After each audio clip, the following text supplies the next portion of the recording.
Hello friends, welcome to my channel. So ఈరోజు ఈ వీడియోలో మెయిన్గా మనం 5 మిస్టేక్స్ చేస్తుంటాం ఇంటి నిర్మాణ విషయంలో. వాటి విలువ అక్షరాల 5 లక్షల వరకు ఉంటుందన్నమాట.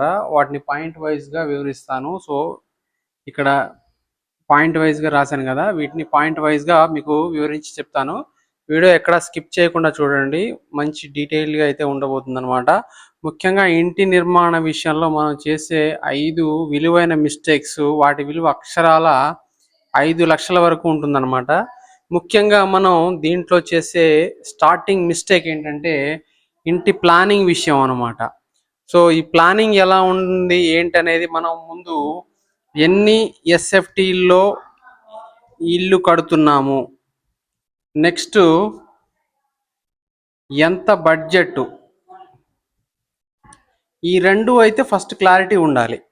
మధ్యలో మనం ఫర్ సపోజ్ 500 ఎస్ఎఫ్టీలో ఇల్లు కడుతున్నాం అనుకోండి, మన ఫ్యూచర్ ఆలోచించి కొద్దిగా ఎక్స్టెండ్ చేసుకోవాలని దాన్ని 600 లేదా 700 ఎక్స్టెండ్ చేసుకోవాలంటే ఈ 500 కాంపౌండ్ వాళ్ళని మళ్ళీ రీమోడల్ చేసుకోవాలంటే మనకి ఇక్కడ 2 లక్షలతో అయిపోయే వర్క్ 3 లేదా 4 లక్షలు అయిపోతుంది అనమాట. ఎందుకంటే అక్కడ జరిగిన పనిని మళ్ళీ డిస్మాంటిల్ చేసి మళ్ళీ కొత్తగా మన కాంపౌండ్ వాల్ కానీ గోడలు కానీ మళ్ళీ నిర్మించాల్సి వస్తుంది అనమాట.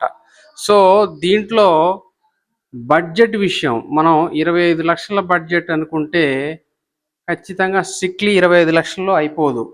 1 లక్ష లేదా 2 లక్షల్లో ఎక్స్ట్రా అయ్యే అవకాశాలు అయితే ఉన్నాయి. సో అది ఎక్కడ పెరుగుతుందంటే ఈ కాంట్రాక్టర్ విషయం, లేకపోతే మనం మాట్లాడే టాపీ మేస్త్రి విషయంలో పెరుగుతుందన్నమాట. ఎస్ఎఫ్టీకి 300 రూపీస్ లేదా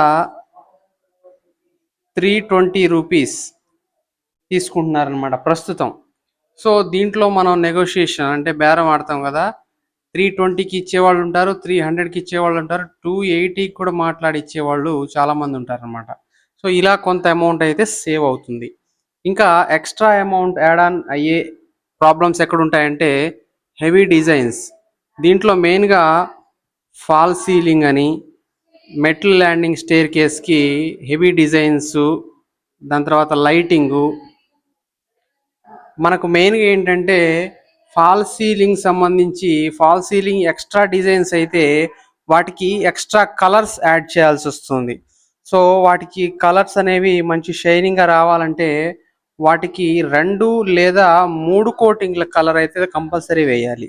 దాన్ని వాటి బేస్ వచ్చేసి పుట్టి అంటారు కదా, అది మంచి కంపెనీది, ఏషియన్ కానీ బిర్లా కానీ బెర్జర్ కానీ ఇలా మంచి కంపెనీ అయితే ఎంచుకోవాలన్నమాట. సో ఇక్కడ మనకు 25 lakhs ఇంటి బడ్జెట్లో దాదాపు 2 నుంచి 3 లక్షలు ఇక్కడ మనం వెచ్చించాల్సి వస్తుందన్నమాట. దాదాపు 20 లక్షలు లేదా 22 లక్షలు మిగిలివారి ఉంటుంది. దీన్ని మనం రెగ్యులర్ అప్డేట్స్, మన ఇంటి నిర్మాణం ఎక్కడ దాకా వచ్చింది, ఇప్పటి వరకు బడ్జెట్ ఎంత అయింది, మనకు 50% వచ్చాక ఒక క్యాలిక్యులేషను, 60%కి ఒక క్యాలిక్యులేషను, 75కి ఒక క్యాలిక్యులేషను, మనకి ఇంకా ఎంత మిగిలివారి బడ్జెట్ ఉంది, మనం ఎంత అనుకున్నాం 25 lakhsకి 75%కి ఎంత అమౌంట్ అయింది, మన దగ్గర బడ్జెట్ ఎంత ఉందనేది కూడా క్యాలిక్యులేషన్ చేసుకోవాలి. ఇలా చేసుకోకపోవడం వల్ల అమౌంట్ ఎక్సెస్ అవుతుంది. మనకు మిగిలాల్సిన 5 లక్షల బదులు దాదాపు ఇంకొక 2 లేదా 3 లక్షలు అయితే పక్కా ఎక్సెస్ అయితే అయిపోతుందన్నమాట.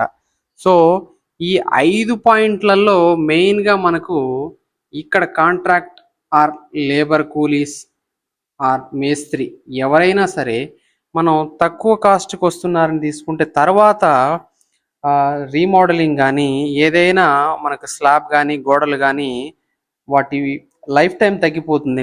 ఎందుకంటే ఇక్కడ వీళ్ళు కట్టే నాణ్యత లోపాల వల్ల కానీ వాళ్ళకు తెలిసి తెలియని కొన్ని కొలతల వల్ల కానీ ఖచ్చితంగా మన ఇల్లు 100% కంప్లీట్ అయ్యే ముందే ఏదో ఒక రీమోడలింగ్ అయితే కంపల్సరీ చేయాల్సి వస్తుంది.